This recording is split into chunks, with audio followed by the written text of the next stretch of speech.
Everybody's fighting over the same two SUVs right now, the Kia Sportage and the Toyota RAV4. And I get it.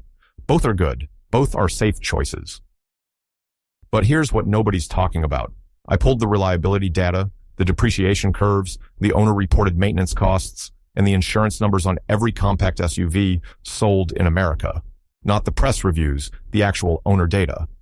And I found 5 SUVs that match or beat the Sportage and RAV4 on reliability and cost roughly $10,000 less to buy and own over 5 years.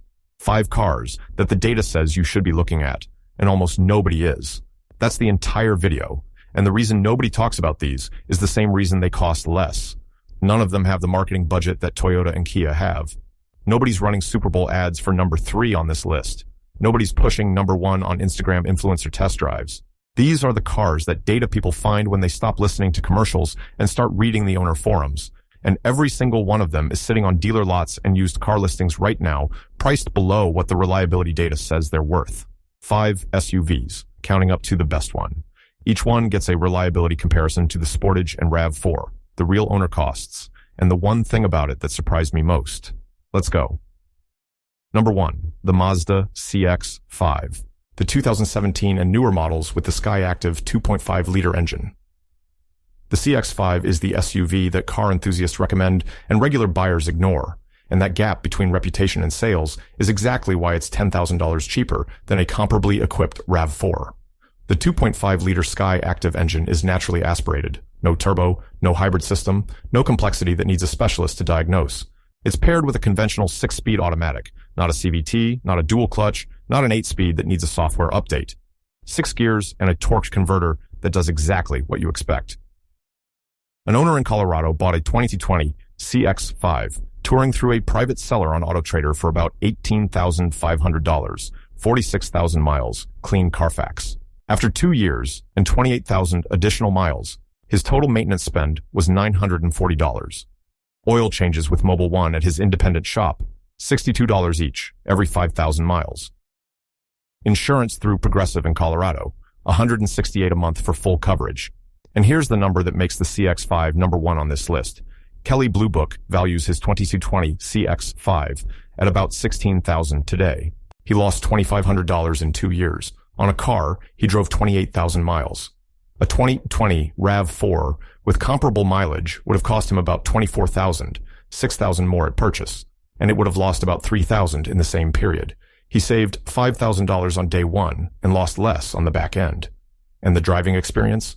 This is where the CX-5 does something no RAV4 or Sportage can match. It drives like a car that costs $15,000 more. The steering has weight. The chassis is balanced. The interior materials, especially on the touring and grand touring trims, look and feel premium. Mazda builds cars for people who care about driving. Toyota and Kia build cars for people who care about not thinking about driving. Both are valid, but only one costs $10,000 less. Number 2, the Buick Envision, the 2021 and newer second generation. And before you scroll past because it says Buick, hear me out. The Envision is one of the best-kept secrets in the compact SUV market, and the reason is the badge. Buick's average buyer is 62 years old. The Instagram generation doesn't know it exists.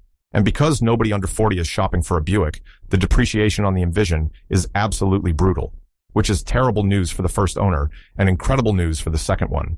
A 2022 Buick Envision Avenir, the top trim with leather, a panoramic roof, a heads-up display, and a Bose sound system, had a sticker price of about $43,000 new. Right now, you can find a 2-year-old one on CarMax or Carvana with 30,000 miles for about $24,000 to $26,000. That's $17,000 of depreciation that someone else absorbed. And the car underneath that depreciation is genuinely excellent. The Envision uses GM's 2.0-liter turbocharged 4-cylinder, the same engine family as the Cadillac XT4 and the Chevrolet Blazer, paired with a 9-speed automatic. Owners on the Buick forums report reliability that matches or exceeds the Sportage, with annual maintenance costs between $500 and $800 at independent shops. Insurance is surprisingly reasonable. An owner in Virginia pays $192 a month through GEICO for full coverage, which is actually less than a comparably equipped Sportage because the Envision's safety features push it into a lower insurance tier. The question you should be asking, Why am I paying $40,000 for a loaded Sportage when a loaded Envision with the same features, better materials, and a quieter ride costs $25,000 with 30,000 miles on it? The answer is the badge, and the badge doesn't fix your car when it breaks. Number 3, the Hyundai Tucson. But not the current one. The third generation, 2016 to 2021, the one that everyone forgot about the moment the new one launched. This is the Tucson before Hyundai added the turbo, the dual clutch, the hybrid system, and the ICCU that I just made a whole video about on the Sportage. The third-gen Tucson uses a naturally aspirated 2.0-liter or 2.4-liter engine paired with a conventional 6-speed automatic. No complexity, no hybrid battery to worry about, no 12-volt drain issues. Just an engine, a transmission, and 4 wheels. And the prices right now are remarkable. A 2020 Tucson SEL with 40 to 50,000 miles is listing on AutoTrader for about $15,000 to $18,000. That's a 3 to 4-year-old SUV with the same interior space as the current Sportage for roughly half the price. An owner in Ohio bought a 2019 Tucson SEL through a Hyundai dealer for $16,000, certified pre-owned, 41,000 miles. After 2 years, his total maintenance was $720. 2 oil changes at the dealer, a cabin air filter, and a set of brake pads from O'Reilly Auto Parts that he installed himself for $85. Insurance through State Farm in Ohio, $148 a month for full coverage. And that insurance number is the hidden advantage of the previous gen Tucson. Because it's not turbocharged and not a hybrid, the insurance group is significantly lower than the current Sportage. He's saving roughly $40 to $60 a month on insurance compared to what a 2026 Sportage hybrid would cost him. That's $500 to $700 a year, just on insurance, that nobody factors into the purchase decision. The old Tucson isn't flashy. The infotainment looks dated. The interior doesn't photograph as well for Instagram, but the owners who bought them for transportation instead of status are the ones who aren't complaining on forums right now, and that tells you everything. Number 4, the Mitsubishi Outlander. The 2022 and newer 4th generation, and this is the one that surprised me most. Mitsubishi is the brand that Americans forgot. They stopped advertising. They stopped innovating for a decade. And then in 2022, they quietly released an Outlander that's based on the same Nissan-Renault CMF platform as the Rogue, but with a longer warranty, a lower price, and a third row that the Rogue doesn't offer.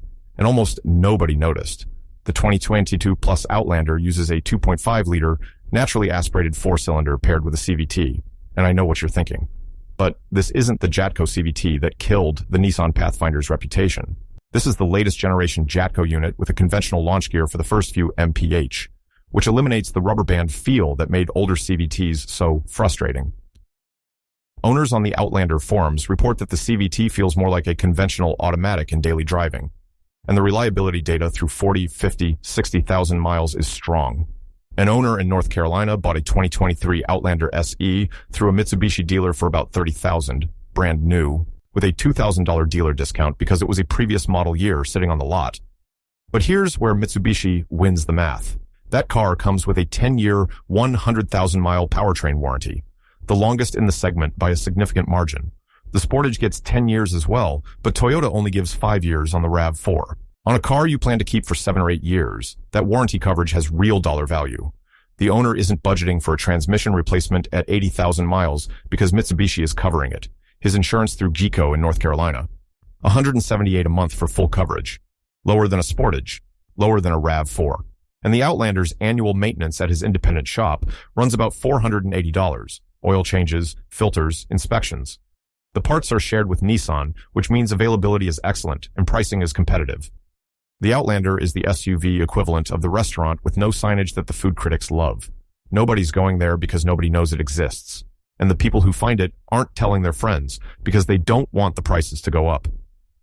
Number 5. The one I'd buy with my own money if I were shopping for a compact SUV right now, and my only rule was maximum reliability for minimum cost. The Subaru Crosstrek. The 2018 and newer models with a 2.0-liter or 2.5-liter boxer engine. The Crosstrek is smaller than a Sportage or RAV4.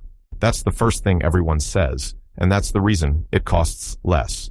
But unless you're regularly carrying 4 adults and a dog, the Crosstrek does everything a compact SUV needs to do, and it does it with all-wheel drive standard, a boxer engine that sits low in the chassis for better center of gravity, and a simplicity of engineering that makes Toyota look complicated. The 2.0-liter Boxer in the 2018-2022 models is underpowered. That's fair criticism, and owners acknowledge it. But underpowered and unreliable are very different words. Owners on the Subaru subreddit and CrosstrekXV forums report 80, 90, 120,000 miles on original powertrains with nothing but oil changes, brakes, and tires. The 2.5-liter in the 2024 Plus models adds the power the older ones lacked, and early reliability data is strong. An owner in Washington bought a 2021 Crosstrek Premium through a private seller for about $21,000, 38,000 miles. After 2 years and 26,000 additional miles, his total spend on maintenance was $814. Oil changes with Subaru Spec Synthetic at his independent, $68 each, every 6,000 miles. A set of Yokohama Geolandar all-season tires at $680 for the set. Insurance through Progressive in Washington, $154 a month for full coverage.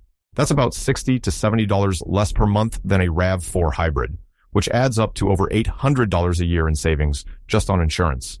And the depreciation? A 2021 Crosstrek Premium with 64,000 miles is valued at about $18,500 on Kelley Blue Book. He bought it for $2,500 of depreciation in 2 years. Try finding a RAV4 or Sportage that loses that little. The Crosstrek is the car that accountants drive when nobody's watching. It doesn't photograph well. It doesn't impress the neighbors. It just works, costs less, and holds its value while you're not paying attention. And when you run the 5-year numbers against a Sportage or RAV4, purchase price, insurance, maintenance, depreciation, fuel, the Crosstrek wins by $8,000 to $12,000. That's a vacation.